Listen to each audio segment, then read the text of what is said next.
औसे आज़म बमन बेसर वसामा मदद क़िबले दी मदद काबे ईमा मदद बगिरदाब बला उफ्तादा कश्ती ज़ईफ़ान शिकस्तारा तो पुश्ती बहक़ ख़ाज उस्मान हारून मदद कुन या मईनुद्दीन चिश्ती मदद कुन या मईनुद्दीन चिश्ती मदद कुन या मईनुद्दीन चिश्ती। ऐ अशरफ़ ज़माना ज़माने मदद नुमा ऐ अशरफ़ ज़माना ज़माने मदद नुमा दरहाए बस्तरास कलीद करम कुशा सरवरा शाह करीमा दस्तगीरा अशरफा हुर्मत रूह पैगंबर यक नज़र कुन सूए माँ हुर्मत रूह पैगंबर यक नज़र कुन सूए माँ हुर्मत रूह पैगंबर यक नज़र कुन सूए माँ। मोहब्बत के साथ दुरूद पाक पढ़िए। अल्लाहुम्मा सल्ली अला सय्यिदना नबीना मौलाना मुहम्मदिन व सल्लिम सल्लल्लाहु अलैहि वसल्लम। जिंदगी दी है तो जीने का हुनर भी देना, जिंदगी दी है तो जीने का हुनर भी देना, पाँव बख्शे हैं तो तौफीक सफ़र भी देना। गुफ्तगू तूने सिखाई कि मैं गूंगा था, अब मैं बोलूँ तो बातों में असर भी देना, अब मैं बोलूँ तो बातों में असर भी देना। हज़रात गिरामी बवक़ार बड़ी काबिल मुबारकबाद हैं आप कि इस मौसम में जो मौसम सेहत पर असर अंदाज होने वाली है उसके बावजूद भी खुले आसमान में बारिश में भीगे हुए आप एक अल्लाह की जलीलुल क़द्र वली की मोहब्बत में यहाँ बैठे हैं। यकीनन आप किस्मत के धनी हैं और बड़ी ही मुक़द्दर वाले हैं, लेकिन उसके बावजूद भी मैं देख रहा हूँ कि आपकी जो दिल लगी है और दिल मोहब्बत और प्यार के साथ आप बैठे हैं, लेकिन मौसम का भी मुझे भरपूर ख्याल है, आपके बैठने का भी भरपूर ख्याल है। सिर्फ चंद बातें, मौजू तो कुछ और उठाना चाहता था। रमज़ानुल मुबारक का मुबारक महीना बिल्कुल करीब है, हमारे और आपके दरमियान वो मेहमान और मेज़बान बन कर के तशरीफ़ लाने वाला है। उसी के मुतल्लिक और सबसे बड़ी चीज़ जिसे हम और आप सबसे ज़्यादा गाफिल हैं वो नमाज है। उसी के मुतल्लिक चाहता था कि चंद बातें आप तक पहुँचाऊँ, आपके गोश गुजार करूँ, लेकिन मौसम के और स्टेज पर एक ख़तीब अभी भी मौजूद है, शायर मौजूद है। इन तमाम के वक्तों को देखते हुए और इन तमाम के हिस्सों को देखते हुए सिर्फ 10 मिनट में 3 पैगाम आप तक पहुँचाने की कोशिश करूँगा। कोशिश करें कि आप वो पैगाम दिल में उतर जाए। अल्लाह की बारगाह में दुआ है कि परवरदिगार आलम जो मैं बात कहूँ वो आपके दिल को छू जाए। जोश कोई ज़रूरी नहीं है हर ख़तीब के लिए कि वो जोश और जज्बे में तकरीर करके जलसे को लूट ले, महफिल को लूट ले। बड़ी अच्छी तकरीर आपने मौलाना हज़रत अल्लामा व मौलाना तुफ़ैल अहमद फैज़ी साहब क़िबला से समाअत कर ली है और मुकम्मल गुफ्तगू समाअत कर ली है। इससे पहले भी एक तकरीर आपने समाअत की, जलसे का जो होना चाहिए था वो सब कुछ मुकम्मल हो चुका है, सब कुछ हो चुका है। बस चंद बातें, जो आयतें मैंने तिलावत की है वो आयत अल्लाह रब्बुल इज़्ज़त ने कुरान मुक़द्दस में 3 जगह बयान फरमाया है।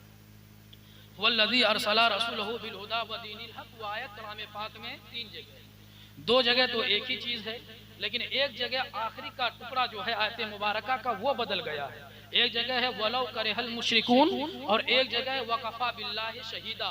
आप अपनी जहन में ये बात बैठा लें, जहन नशी कर लें अच्छी तौर पर, जब अल्लाह तबारक व ताला कोई बात, कोई हुक्म, कोई बयान अपने मुक़द्दस कुरान में एक मर्तबा से ज़ायद बयान करे तो हमें और आपको समझ जाना चाहिए ये बात बहुत ही अहम है, ये बात बहुत ही अहम है कि अल्लाह रब्बुल इज़्ज़त ने इसको बार बार बयान फरमाया है। यूँ तो अल्लाह रब्बुल इज़्ज़त कोई हुक्म 2 बार बयान करे वो भी बहुत अहम है, एक बार भी बयान करे फिर भी हम उसको हल्के में नहीं ले सकते हैं, इसलिए कि ये बात रब की है, यह हुक्म मेरे अल्लाह का है, यह हुक्म यह बात यह चीज कलाम मुक़द्दस में बयान की गई है, इसलिए आप और हम हल्के में नहीं ले सकते। लेकिन जो आयतें मैंने तिलावत की है वो कुरान मुक़द्दस में 1-2 नहीं बल्कि 3-3 बार आई है, तो आप समझ लीजिए कि अल्लाह रब्बुल इज़्ज़त ने इस बात को जब 3 जगह बयान फरमाया है तो कितनी अहम बात होगी, कितनी अहम बात होगी।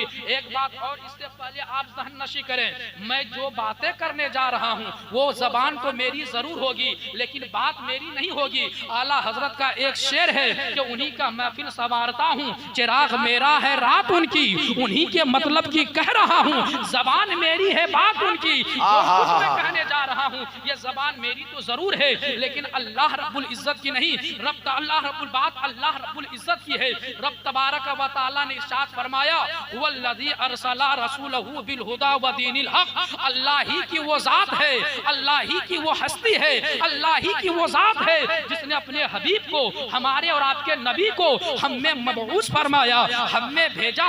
लेकिन मैं आपसे कहना चाहता हूँ, जब अल्लाह ने अपने हबीब को भेजा, मेरे नबी को भेजा, क्या खाली हाथ भेज दिया? मेरे नबी खाली हाथ तशरीफ लाए या कुछ लेकर के आए? रब ने जो भेजा है खाली हाथ भेजा है या कुछ दे करके भेजा है? आप इस बात को ज़हन में बैठा लें कि खाली हाथ मेरे नबी तशरीफ नहीं लाए, रब ने खाली हाथ मेरे नबी को नहीं भेजा बल्कि कुछ दे करके भेजा। वो क्या है? दो चीजें ऐसी है जो अल्लाह ने अपने हबीब को दे करके भेजा, दो चीज ऐसी है जो अल्लाह के रसूल सल्लल्लाहु अलैहि वसल्लम ने अपने रब के पास से हम तक लेकर के आए। वो दो चीज क्या है? इसी के आयत के आगे में रब काबा इरशाद फरमाता है अल हुदा व दीनिल हक।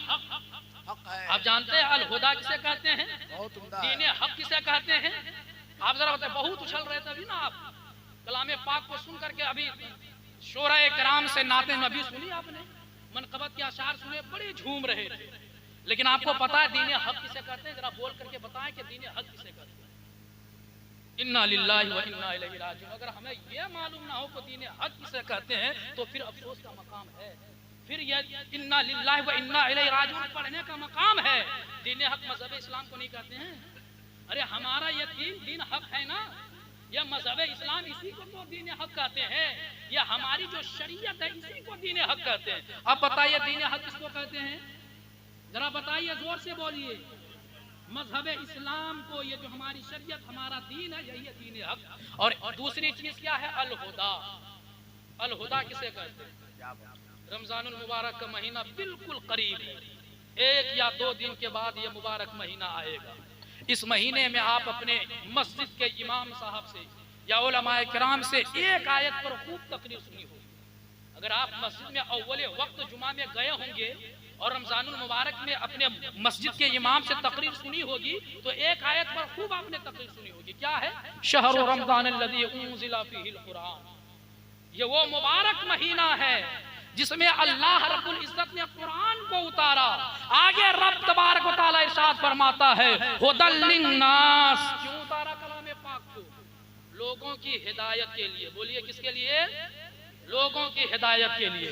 एक आयत और सुनिए, सूरह बकरा की पहली आयत। कुरान मुकद्दस जो हजरात पढ़ते हैं जरूर उनकी निगाह इस आयत मुबारका पर पड़ी होगी।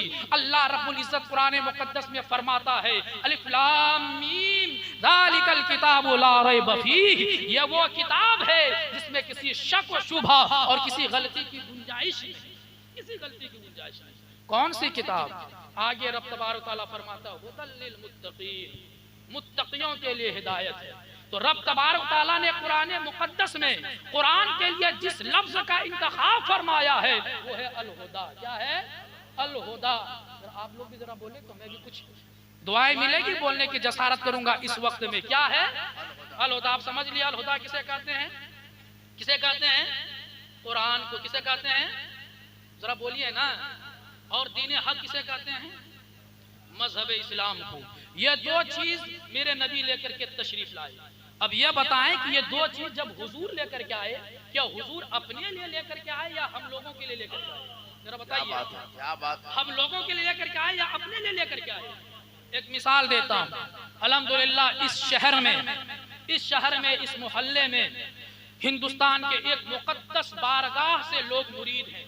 एक मुकद्दस और एक पाकीज़ा सिलसिला से मुरीद है जिसे सिलसिले अशरफिया कहते हैं। सुभान अल्लाह। लिवाउल हम्द कॉन्फ्रेंस बड़ी तुज़क्को एहतशाम के साथ होता है और भी जलसे होते हैं।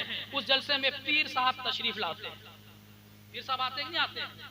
समस्तीपुर के स्टेशन पे पीर साहब उतरे। हुजूर कायदे मिल्लत दामजिल्लहुल आली व नूरानी तशरीफ लाए। स्टेज पर आप गए, मखदूम नगर के सारे नौजवान, सारे बुजुर्ग इस्तकबाल करने के लिए, खैर मकदम करने के लिए, आरामगाह तक लाने के लिए एक लग्जरी कार लिया, 4 व्हीलर गाड़ी ली। उसको फूलों से सजाया, फूलों के बोछार लिए, फूलों का हार लिया, माला लेकर के स्टेशन पर गए। हुजूर कायदे मिल्लत का इस्तकबाल किया, लग्जरी कार में बैठा करके आरामगाह तक लाए।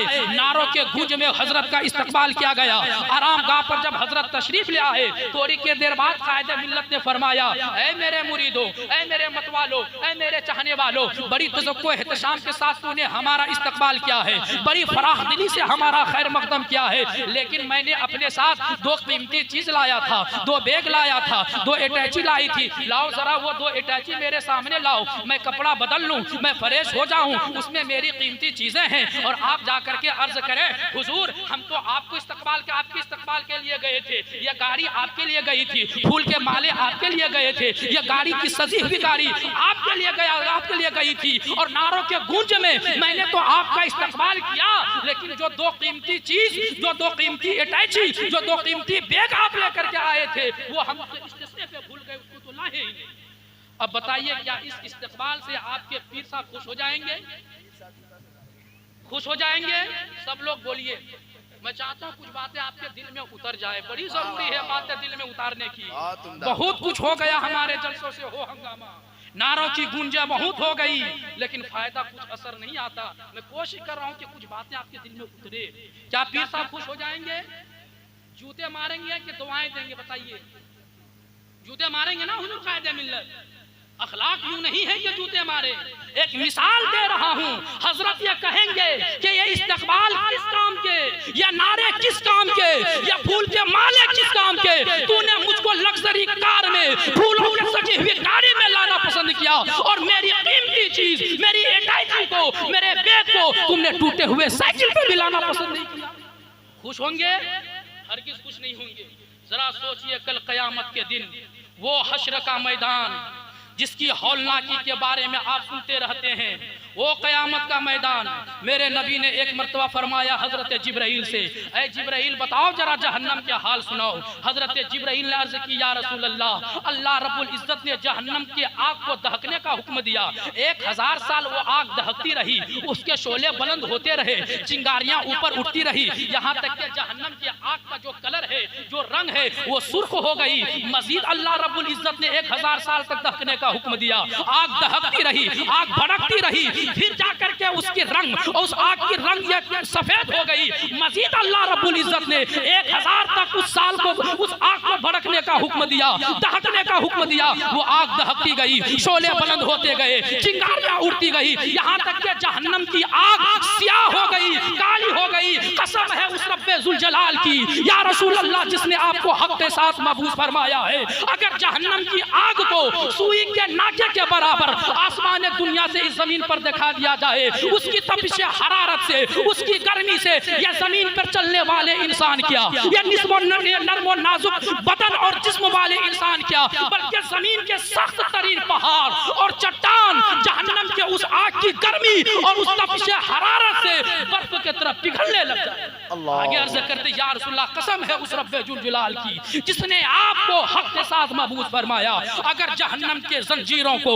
जहन्नम की बेड़ियों को दुनिया के सख्त तरीन पहाड़ पर सिर्फ रख दिया जाए, उसकी वजन, उसकी गर्मी, उसकी हरारत से वो पहाड़ पिघलने लग जाए। या रसूल अल्लाह, कसम है उस रब की, अगर जहन्नम के दारोगा को इस जमीन पर रख दिया जाए, उतार दिया जाए, उसकी हैबतनाक सूरत देख करके दुनिया की सारी चीजें तबाह बर्बाद हो जाए। अभी हजरत जिब्राइल आगे बयान ही कर रहे थे, मेरे नबी ने फरमाया, जिब्राइल बस करो, जिब्राइल रुक जाओ, जहन्नम की हालत इतनी ही काफी है। जहन्नम का अंदाजा हो गया कि जहन्नम की सख्ती क्या है। कयामत के दिन आप जानते हैं, कयामत के दिन जमीन तांबे की होगी, आसमान फौलाद का होगा, और सूरज सब लोगों के सरों के सवा नेज़े के दूरी पे होगी। हर कोई अपने पसीने में गोताजन होंगे, अपने अपने अमाल के मुताबिक। किसी का पसीना घुटने के बराबर, किसी का पसीना कमर के बराबर, किसी का पसीना सीने के बराबर, किसी का पसीना गले के बराबर। गोया कि कोई तो अपने पसीने में डुबकियां खा रहा होगा, गोता जन रहा होगा उस हौलनाक मंजर में, सिवाय अर्शे इलाही के कोई साया ना होगा। जब कयामत के दिन में रब पूछ दे, अल्लाह के रसूल तुमसे सवाल कर दे कि जिंदगी में मेरे नाम के जलसे तो तुमने खूब किए हैं, मेरे नाम के नारे तो तुमने खूब लगाए हैं, मेरे नाम पर सुभान अल्लाह भी तुमने खूब कहा है, मेरे नाम पर उछल उछल कर पैसे की बारिशें भी तुमने खूब की है, लेकिन ऐ मेरे उम्मती, ऐ मेरे उम्मती, ऐ अल्लाह के बंदो बताओ जरा, जिस दो चीज को अल्लाह रब्बुल इज्जत ने, मेरे रब ने दे करके मुझको भेजा था, वो दो चीज तुम्हारी जिंदगी में कहाँ है? वो तुम्हारी जिंदगी में इस्लाम कहाँ है? तुम्हारी जिंदगी में कुरान कहाँ है? तो ईमान से आप बताए, क्या इस हौलनाक मंजर में, इस हौलनाक वादी में क़यामत के दिन आपसे जवाब बन सकेगा कि आप अपने हबीब को, आप अपने नबी को, आप अपने रसूल को ये जवाब दे सकेंगे कि इस ये दो चीजें मजहब इस्लाम कहाँ है और ये कुरान कहाँ है? क्या बात। सिर्फ नारे लगाने से काम नहीं चलेगा, सिर्फ जलसे से करने से काम नहीं चलेगा। अगर अल्लाह के रसूल सल्लल्लाहु अलैहि वसल्लम को खुश करना है, क़यामत में अल्लाह के रसूल को अपना चेहरा दिखाना है, तो नबी के नाम के जलसे भी कीजिए, नबी के नाम के नारे भी लगाइए, लेकिन अपनी जिंदगी में इस मजहब इस्लाम को उतारिए, अपनी जिंदगी में कुरान को उतारिए। जब आप अपनी जिंदगी को, अपने वजूद को कुरान की रोशनी में गुजारेंगे, मजहब इस्लाम में गुजारेंगे, तभी तो फलाह आपके लिए है, बहबूदी आपके लिए है, वरना कुछ नहीं। एक हदीस पाक मैंने पढ़ी है, बस इसी पर अपनी गुफ्तगू खत्म करूंगा। अल्लाह के रसूल सल्लल्लाहु अलैहि वसल्लम फरमाते हैं, अल्लमू औलादकुम सलासा खिसाल, तुम अपनी औलाद को तीन चीजें सिखाओ। कितने? तीन चीजें। तीन चीजें सिखाओ। और जब आपसे कोई कहे अपनी औलाद को सिखाओ, हुजूर कायदे मिल्लत फरमाए अपने बेटे बेटियों को सिखाओ। मौलाना अफजल साहब कहे आपसे कि अपने बेटे बेटियों को सिखाओ। मस्जिद के इमाम आपसे कहे अपनी औलाद को सिखाओ, तो कब सिखाओगे? जब आपकी औलाद बूढ़ी हो जाएगी तब सिखाएंगे, या जब छोटे छोटे बच्चे रहेंगे तब सिखाएंगे? कब सिखाएंगे? जरा बोलिए ना। जब बच्चे रहेंगे तब ना सिखाएंगे। उस उम्र में सिखाओ अपने बच्चों को, जिस उम्र में माँ ये सिखाती है मेरे बच्चे ये तुम्हारे बाप हैं बाप, ऐ मेरे बेटे ये तुम्हारे दादा हैं, ऐ मेरी बेटी ये तुम्हारी खाला हैं, ऐ मेरी बेटी ये तुम्हारी बुआ है। उस उम्र में तुम अपने बच्चों को सिखाओ। क्या सिखाओ? मेरे नबी फरमाते तीन चीज अपने बेटों को सिखाओ। पहली चीज क्या है? हुब्बो नबीयकुम, हुब्बो नबीयकुम। तुम अपने बच्चे और बेटे और बेटियों के दिल में नबी की मोहब्बत पैदा करो। हक है, हक है। नबी की मोहब्बत पैदा करो। जरा बताएं कितने लोग नबी की मोहब्बत पैदा करते हैं अपने बच्चों के दिलों में? कितने लोग नबी की मोहब्बत पैदा करते हैं? जरा बोलिए ना कि अपने बच्चों को सिखाते हैं। नबी ने क्या फरमाया? हुब्बो नबीयकुम, अपनी औलाद को नबी की मोहब्बत सिखाओ, नबी का प्यार सिखाओ, नबी का इश्क सिखाओ। हमने अपने बच्चों को सब कुछ सिखा दिया। हमारी वो औलाद, हमारे वो बेटे, हमारे वो भाई, हमारी वो बहन फर्राटे से कलमा तैयबा पढ़ता है। 5-6 साल के बच्चे की बात नहीं कर रहा हूँ हजरत, 15-16 साल के बच्चे, मैट्रिक पास बच्चे जो कलमा तैयबा को फर्राटे से पढ़ता है, दिन के 12 बजे हो या रात के 12 बजे, नींद की अता गहराई में हो या ओंग में, उनसे कहो कलमा तैयबा सुनाओ, फौरन वो पढ़ता है ला इलाहा इल्लल्लाह मुहम्मदुर रसूलुल्लाह। लेकिन उसी जगह आप रुक करके पूछिए, ऐ मेरे बेटे, ऐ मेरी बेटियां, ऐ मेरी औलाद, जिसका तुम कलमा फर्राटे से पढ़ते हो ला इलाहा इल्लल्लाह मुहम्मदुर रसूलुल्लाह, ये मोहम्मद कौन है? क्या जानते हो तुम इन मोहम्मद के बारे में सल्लल्लाहु अलैहि वसल्लम? बता पाएंगे? यकीन से बताइएगा, ईमान से बताइएगा। बता पाएंगे? पूछिए ना अपने बेटी से, अपने बेटे से कि तुम जो कलमा पढ़ो ला इलाहा इल्लल्लाह मुहम्मदुर रसूलुल्लाह, ये मोहम्मद है कौन? इनकी अजमत क्या है? इनका मर्तबा क्या है? इनकी रिफत शान क्या है? बताओ। 5-6 साल के बच्चे छोड़िए, मैट्रिक पास बच्चे नहीं बता पाएंगे। और हजरत उसी से पूछ लीजिए ना कि न्यूटन कौन था, आइंस्टाइन कौन था, नेहरू जी कौन थे, या गांधी जी कौन था? फौरन बताएगा न्यूटन वो था जिसके फिजिक्स ने दुनिया को मुतासिर किया है। फौरन कहेगा नेहरू जी वो थे जो हमारे मुल्क के पहले प्राइम मिनिस्टर, पहले प्रधानमंत्री रहे हैं। पूछिए आप अपने बच्चों से गांधी जी कौन थे, वो कहेंगे कि आजादी के हीरो थे गांधी जी। लेकिन उन्हीं से पूछिए ना कि तुम जिसका कलमा पढ़ते हो वो कौन थे? बता पाएंगे? नहीं बता पाएंगे। क्या पता चला? हमने अपने बच्चों को सब कुछ सिखाया, हमने अपने बच्चों को सब कुछ तालीम दी। दुनिया की सारी यूनिवर्सिटियों में, बड़े बड़े कॉलेजों में, बड़े बड़े स्कूलों में हमने अपने बेटे और बेटियों को भेजा, लेकिन जो चीज मेरे नबी ने हमें बताया, हुक्म दिया कि तुम अपनी औलाद को सिखाओ, उसी को हमने अपनी औलाद को नहीं सिखाया। नबी की मोहब्बत नहीं डाली अपने औलाद के दिल में। और मैं ये कहता हूँ कि नबी की मोहब्बत उस वक्त डालो अपनी औलाद और अपने बेटे बेटियों के दिल में जिस वक्त तुम बाप की मोहब्बत डालते हो।